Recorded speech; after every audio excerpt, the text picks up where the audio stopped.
Welcome to the Raw and Wild Hearts, a place where the raw, the unfiltered, the wild hearts gather to celebrate triumphs and hardships, learn from each other, grow together, and break down a culture rooted in fear.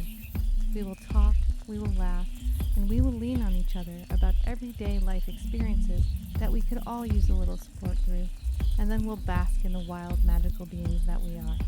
My philosophy is that by embracing the dark, we may just let in the light. I am your host, Lori Rising, healer, educator, writer, adventurer, retreat leader, birth defender, and animal enthusiast and activist, along with my wild heart sidekick Kitty, Jesus the Brave.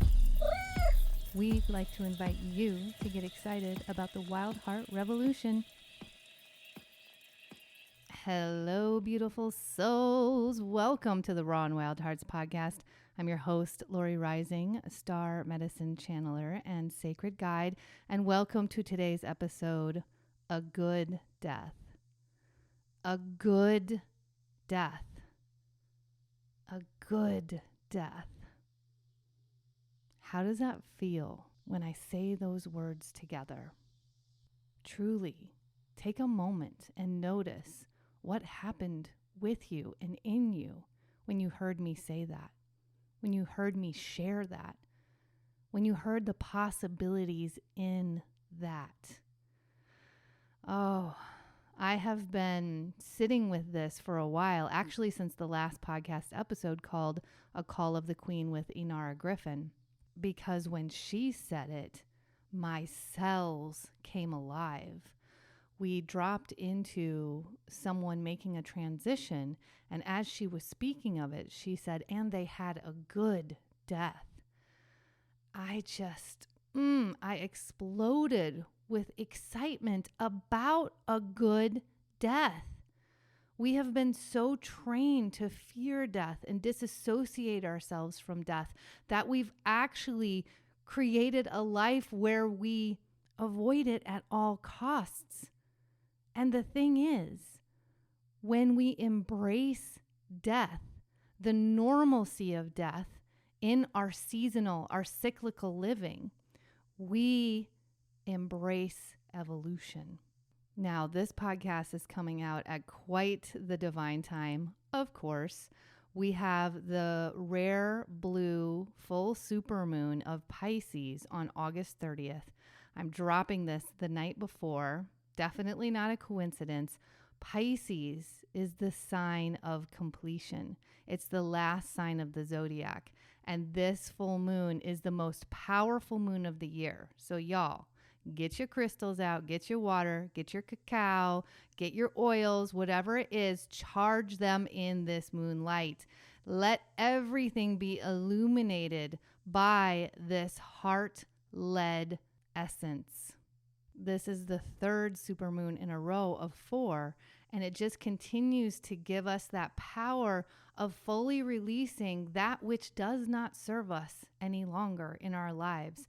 It's given us a journey to fully let ourselves reveal those imbalances, those discrepancies, and those energies powerfully, which means we've had plenty of opportunities to practice where we are going, what we believe in is possible for us, for our lives and our dreams and our desires. This is the full unfolding and activation of the manifestation journey. It's not just thought reality. It's much more dynamic and complex than that, just like we are. So I'm inviting you to really pay attention to every level that you allow yourself to engage with, especially in the discomfort, especially in the growth acceleration, because a life created from our birthright of manifestation work is actually all about the journey. It's not about the end result. It's not about the controlled outcome. It's about the experience that brings you to new places, to higher places that you never even thought possible. It's about the natural high that comes with the epiphanies and the enlightenments along the way when you move through what I like to call the new earth soul flow, when we follow the innate guidance system that is there to absolutely help us thrive.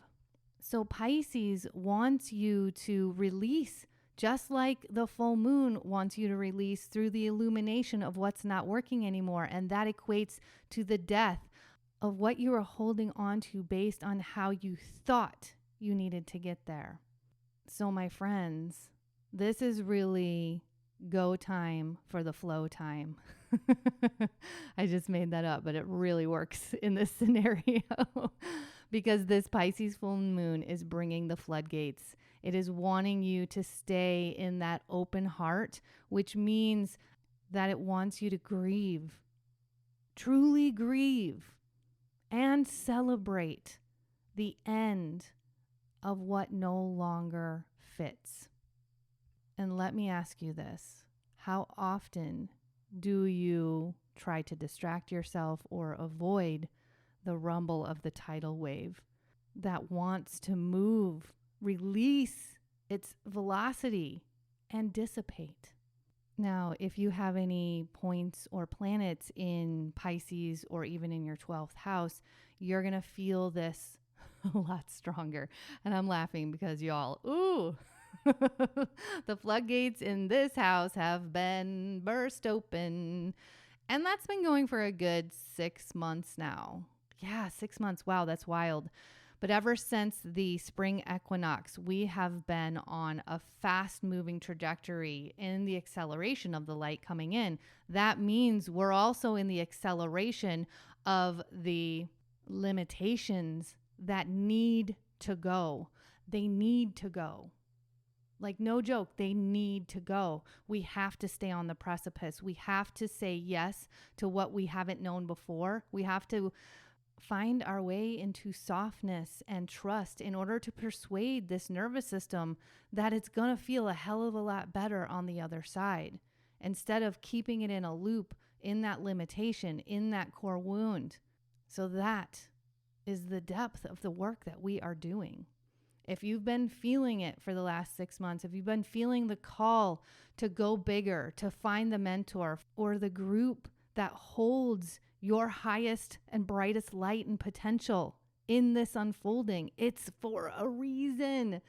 The planetary energies are co-creating with us, and we're doing so much for the collective through our personal growth. It all begins at the root. You know, I have been going through a rebranding, but it's really a full ass rebirthing of myself, my mission, my business, my soul-led medicine over these last 6 months. It's been really exciting and also very vulnerable and also very intense. And as I work with my coach to really get down to the core of what I'm here to do, what I'm here to share, how I'm here to serve, right? Serve is a really good way to put it right now, since we have Mercury retrograde in Virgo. So it's really asking you to look at how are you serving and where are you serving from? And what keeps coming to me in, you know, the quickest way I can describe what my star channeling and medicine is its root transformation. Because we can learn more things, but if we keep running on that low level loop, then we're going to keep coming back to more and more opportunities to move beyond it. And what we can drop into in that space is we see them or feel them as victim consciousness, as something happening to us.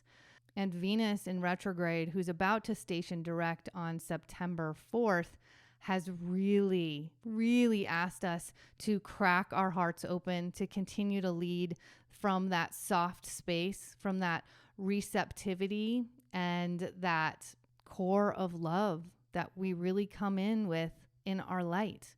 And that requires rest. It requires quiet and stillness, because where we find love is always in the present moment, without the stories, without the expectations. So that's just a little bit about the powerful astrology that's happening right now. And I want to get more into a good death. But first, I just want to say hello to any of you that are new to the podcast. I'm so excited that you found us. Definitely check out the library of episodes because there is so much goodness to be found. And if you're dropping in, doing this work, I know that you're seeking more of that resonance of where your light is asking you to grow. And please make sure to hit the subscribe button, the notification bell. If you're getting some support and excitement and hopefulness from these episodes, please just share the episode with one person. And if you want to go big, go ahead and take a screenshot, tag me on IG, share your biggest takeaway from this episode. I would be hella grateful. And I just want to say I am really appreciating those of you that are taking the few minutes out to write me a review on Apple Podcasts. I want to share one with you because it just really feels so good. It helps to fuel my mission as I continue to grow this business and this wild heart revolution. Metagal 1973 said, "As I'm listening, I feel the deep-rooted shadow work you are doing for the collective and have worked through in yourself to help recognize the patterns of fear in our society. Energetically, Lori is dismantling the accepted systems in our world from media to the emotional subconscious trained processes. So grateful for the light you stand in." That was just a little bit of the review. And I thank you again, Metagal 1973. I honor you and I receive that exchange. Thank you. Thank you. And as I said, I am rebrand/birthing. And as such, things are really starting to evolve for me quickly, and they're going to be changing in the fall. So I have something special for you today. I have a once in a blue moon special. The readings I give are going to change. They are so powerful. They're so impactful. But as I've really let myself drop into my impact and how I want it to move forward and where I want to go in my business and my offerings, I have definitely come to the place where it's time for me to go on a journey with whoever is called into my world. Now, my in-person retreat is a very activated, very accelerated journey within a week. And I always do follow-up. I always do pre-work with people. But the one-off readings, even with all of their power, I mean, they change people's lives in an hour and a half. It's incredible.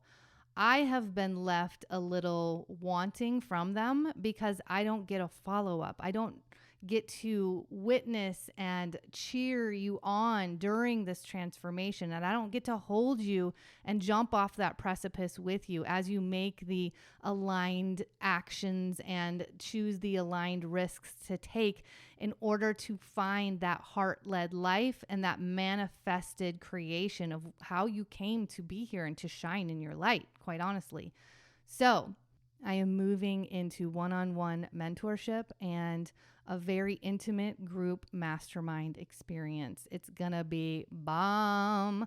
The people in the one-on-one mentorship right now are just going through massive breakthroughs every week. It is so incredible, and it's very confirming for where my heart keeps pulling me into more depth with you all. And because of that, drum roll please, I am giving you the biggest discount, the biggest offer I have ever shared with my astrology and Akashic records readings. I'm giving you 33% off. Yes. 3 is all about the divine feminine, and we are ready to receive the guides come in hot during these messages. So hit the link below. Secure your spot because there are a limited number that I can offer before I move towards the mastermind energy. Your 33% off coupon code is Blue Moon. Blue Moon. It's gonna be a big one, and I am very excited for those of you that feel called to this offer. And if you want to know anything more about me, my programs, my retreats, my offerings, just head on over to my hub at therawandwildhearts.com. Okay, so let's talk about a good death. We have become so wildly disconnected from our most transcendent experiences, which are birth, the birth of ourselves, the birth of our children, death, the death of our friends, our loved ones, our fellow brothers and sisters and humans, and sexuality. It is through healthy sexuality, healthy orgasm, that we release our most powerful hormones that keep us well, that actually produce phenomenal health. So when we start looking into the systems that have disassociated us from our nature and really how we came in as our own healers with innate wisdom that continues to guide us in that magic when we're connected, when we're whole, when we're empowered, when people truly believe in us and all that we can be. These systems have fractured us to such a degree that we have completely negated the deepest space of that root medicine, which happens to be beyond the veil of this physical world, in our ability to access that space of transcendence. And that truly takes community. And again, we've created a separation in these communities. So if you look at 3 of our dominant systems that have completely disconnected us and fractured us from our true power, we look at religion, which got our soul. We look at the educational system, which got our mind. And we look at the healthcare system, which got our body. And that all made us believe that they are separate. And when we function with each of them being compartmentalized in our world, we oftentimes move through this world in a space of fear and lack because we're lacking something within ourselves. We're looking for something to guide us or make it better or help us feel whole. And I have said this so often throughout my lifetimes as a healer and guide. When we truly revere birth, when we truly know that how we birth actually imprints us for the rest of this human iteration, for the rest of this body's life, but it actually then moves on through our DNA to generations after generations. If we're not doing our work, if we're not showing up and disrupting the patterns or even the traumas that we experienced coming into this world, if you can imagine when you come into the world, you have your unique blueprint, right? That's your astrological natal chart, which is the snapshot of the planetary energies at the moment you took your first breath or at the moment that you entered this world. Also, whatever happened in the environment that you were coming through becomes the snapshot in your cells. This is why I do such deep rebirthing work with whoever comes into my containers, because we have the ability, we have the power to heal that timeline, to heal that experience. And we can make our way into the transcendence that was meant to be the biggest occupier of that space for everyone in the room. Not even just mother and baby, but for everyone in that experience. It's a time that the veils drop and you get to remember even more of that ancient encoded wisdom, more of that star self that elevates every part of your life and moves you into deeper creator energy in this world because of what you've now experienced that you never even knew was possible. This is what happens when we move into those healthy, transcendent states. This happens during orgasm as well, when we don't have the story or the imprints or the trauma or wounds around our sexuality. When we realize that it came in to give us deep states of health with the hormonal cascade and balance that came in as our deep medicine and elixir. When we start to revere These times, these spaces, when we truly start to realize that it's through actual experiences and openness to them that we find our deepest spaces of holistic health, mind, body, soul, energy, spirit. Y'all, this is so important. And let me take us to death. If we come into life with the complete acknowledgement, awareness, and honor of death as the normal human experience, and we start to get so much more connected to that birthright and celebration of life, we will start living so much more powerfully. This really takes us transforming our view of death and really what's possible in a good death, because we've normalized a hard death in such a powerful way, and we continue to solidify that view through what we take in subconsciously through TV, movies, podcasts, reality, the medical world, nursing homes, the separation of family and community. All of it contributes to us believing in a lonely, isolated, and painful death. And that will oftentimes become our experience. And this is the cycle that we perpetuate. And I mean, I can even feel into it right now when someone is grieving the loss of a loved one. We get so uncomfortable. We have such a hard time even talking about death, even acknowledging the truth of it and the celebration of the life that we got to live. Something Inara said in that podcast, and if I didn't tell you before, I'm telling you again, please go back and listen to that. I have gotten so much feedback about the value that Inara and I brought together when we created magic in our convergence. Because I'll tell you what I loved so hard is that she shared how there's a thought that people have a certain time that they leave this life and it's complete.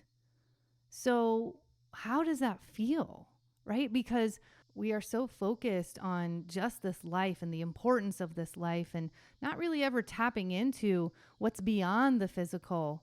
And when you couple that with our deep scarcity and lack mentality in this culture, along with the effects of the medical system that has come up with great advancements in keeping us alive for a much longer period of time, it's really hard for us to even grasp that it might be okay to leave this earth before what we deem as acceptable for a transition out of this life.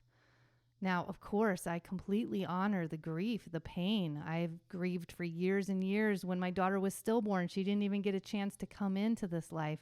But what I didn't get to have was the celebration of what it meant to mother in a new way, in so many new ways, to mother multidimensionally, to mother with my spiritual child, with my spiritual guide who's always with me.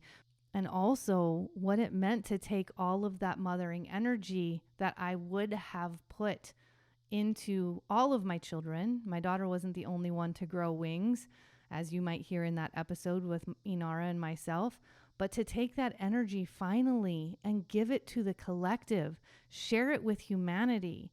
Every single one of us has mothering energy.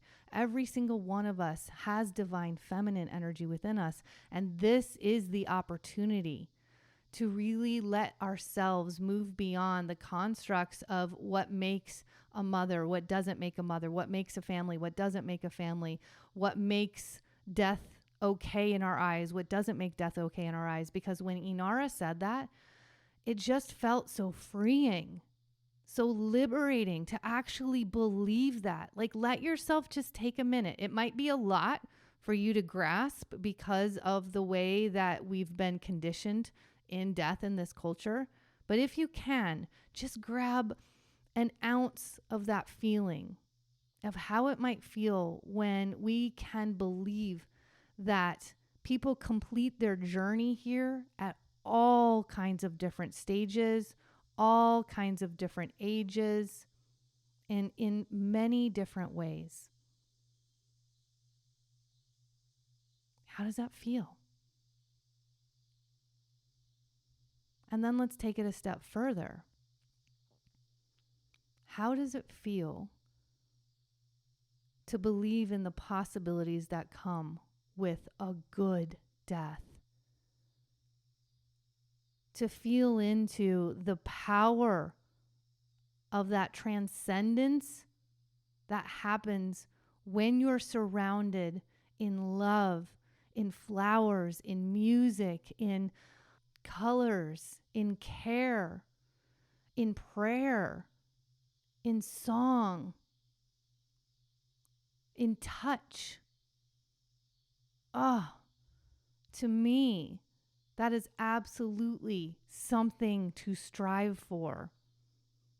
And when I strive for that type of good death, it makes me open my heart up even more in this life to more connections, more understandings, more frequency matches, more ceremony, more ritual that continues to reawaken the essence of who we are far beyond this physical form and the constructs of this experience, which, to be honest, can then lead to us not making this such a big deal.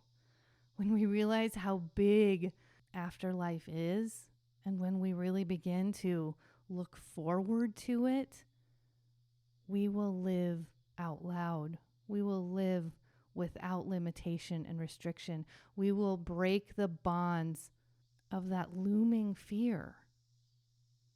And it really feels like the looming fear is the actual experience of that transition, because we have normalized a hard one without deep meaning to it. And this, my friends, to me is one of the most important transformations we can make. Don't you want to feel excited about a good death? Don't you want to live bolder and brighter because you know where you're going is absolutely divine, and you know that you'll be tapping in and co-creating with those that are still here, that you get to have a new level of relationship? We have to stop putting so much dang emphasis just on us as humans. When we connect to our nature, to the cycles, to the seasons, to our star self, to our higher dimensional abilities and access points, this thing called life is going to get hella expansive. Not only that, but that will actually translate to every experience we have in this life, because we are continually being invited into the death of what no longer works for us and the rebirth of what wants us to grow. I mean, for real, we keep talking about manifestation work and money mindset and transformation and, our soul-led business. But really, if we get down to this root of honor and acknowledgement of the death and rebirth process that comes from the biggest birth and death of our lives, which is coming in as this human body and leaving this human body, moving on in eternal light as the essence of who we are. Our soul is eternal and always connecting, always a part of the consciousness that is absolutely alive in this space. I mean, we are tapping in. We're tuning in, we're turning it on. We will have such a greater capacity at ease and flow and adaptability, because that is where the goods are. That is how we move through a heart-led life, following our innate guidance system and finding much deeper spaces of nurturing and care for ourselves, for our families, our friends, for our communities. Y'all, that is the elixir for moving through the death process in all of our experiences. we have just also self-sacrificed. We have learned to go it alone, to take care of ourselves, to put our best foot forward and not truly share our feelings, our intimacy, or our transparency. That all contributes to the resistance of the death process and the heightening around our need for control. I'm really getting down to here where it feels like the biggest fear underlying all of it is the fear of isolation in any of these experiences, because we've created deep spaces of isolation around ourselves and our feelings and our emotions. So I'd love to leave you with one story here that really brought it home for me yesterday as I've been feeling into this transmission that I wanted to share for my last episode of season 4. It feels very aligned in this energy. So I just adopted a puppy, and the death process that really came through for me, and I'm fully aware of it, which is the beautiful thing. When we've been showing up, staying in the arena and doing this work, it doesn't mean you're not going to feel it and you're not going to go through it, right? No matter how enlightened you are, we are humans and we're here to move through contrast, duality, to go through experience and feel the emotions in order to gain more of that wisdom, that ancient encoded wisdom that opens up within us. It's like the activator of our truest potential that lies within. So I knew that this was happening, that my resistance to the dog coming into my life was the death process of how my life was with my baby kitty, Beezus the Brave. Now, there were a whole bunch of cofactors that came in as my mind tried to rationalize out why I needed to stay safe. My nervous system wanted to go back to what it knew as normal. So, of course, I came up with all of the scarcity, right? The scarcity of time, the scarcity of money, the scarcity of having to change my routine and do things new. And then once I started giving those thoughts or those stories life, they just kept getting bigger and bigger in my life to the point where I could barely handle the feeling or the reaction that my body was having. This was the precipice, right? So when I'm always talking about the precipice, when we're being invited into deep spaces of transformation and growth, you'll get to a place where your nervous system hasn't gone before and it doesn't want to go. So that's the precipice of holding the reality of the duality, the contrast of whatever is coming through, and not having to be one or the other, letting yourself unfold in it. And so I'm super blessed. This is the second time this has happened, that I have a great friend who happens to be a 5-element acupuncturist, shout out Charlie, who has been around in my life right after I've made these huge decisions of inviting love back into my life, which has never been easy for me since the abandonment wound that I went through at my birth. And then, of course, my children growing wings instead of legs. And then the loss of my marriage, coupled in that grief, the loss of my health during that time. If you don't know my story, that's a quick recap of my dark decade of the soul for sure. But it's been a whole human awakening since I came in as a star seed in this human body. So he has shown up after I've made these huge life decisions of inviting the possibility of loss back into my life by inviting a new life and love in. And he really has helped hold my hand as I was taking the step off of those ledges, as I was jumping into the new life that I didn't know if I was prepared for, the level of love or intensity or commitment or possible loss that could come through from it.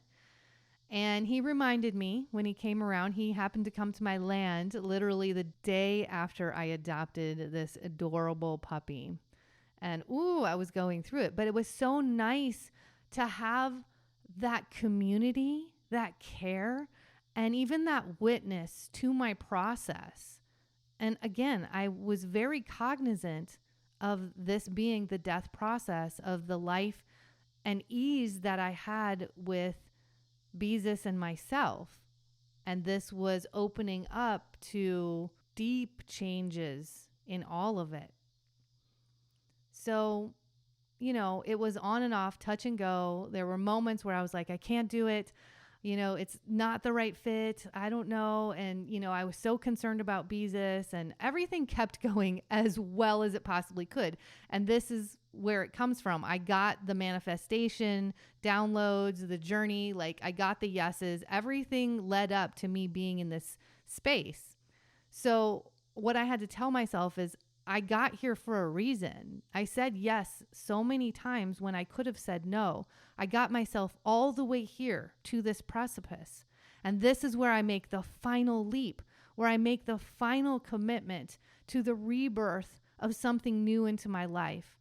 That, yes, of course, is going to be messy. It's going to be hard. It's going to have moments of intensity and sadness and maybe even frustration. But it also is bringing a new life into my family, a new love. It's going to continue to blossom.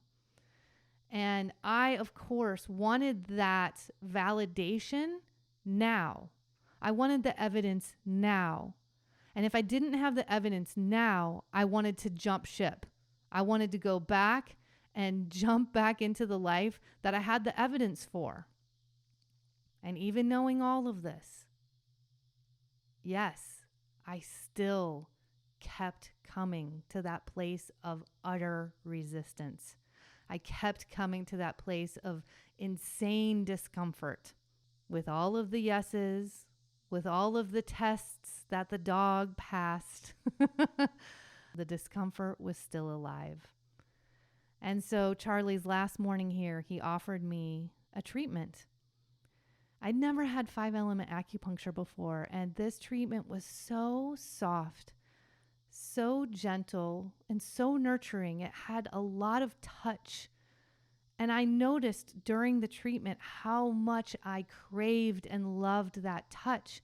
And that's when I had this moment of full epiphany that because we have gotten so disassociated from that healthy community nurturing and care through our transitions, which means through our death and birth processes, even the smallest ones in our life, we often do not jump off the precipice. We often retreat, and we often stay in the limitation, and we cut ourselves off from so much magic, so many more doors and possibilities and potentials and energies that want to come through from the new birth that's waiting for you to take that final breath. So my final invitation to all of us is to continue to seek out those members of our community, those people that match our frequency, the ones that have gifts to offer. This was an exchange between Charlie and I. I had offered him a reading at some point, and he offered me this medicine of his. And it came at the most exquisite, divine time to help me feel less alone in this new frontier of what this path continues to offer. Thank you, Charlie. Thank you. And thank you all for sharing in this message of possibility and hope of where we can go with the deepest space of the medicine that every single one of us holds for each other. I love you all, and I'll see you in season 5.